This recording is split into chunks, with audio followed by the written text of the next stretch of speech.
Agent Carter recap: Life of the Party Monsters. With only a few episodes of Agent Carter left, there's another double episode next week, so brace yourself.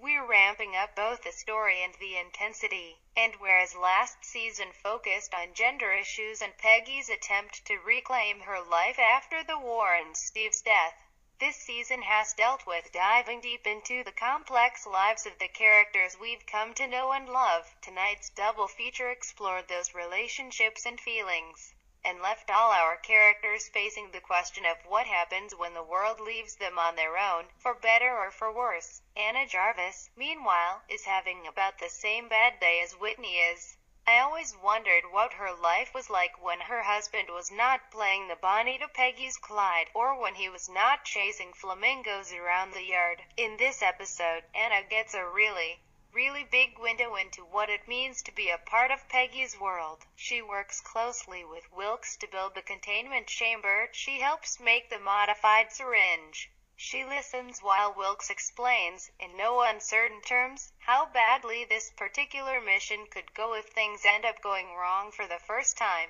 Anna sees just how dangerous her husband's life is. From bullet wounds to secret missions to plans with no backup, and Anna is among the most supportive wives out there. But like any man who goes off into battle, she worries. We met Anna as someone who seemed frivolous and easygoing.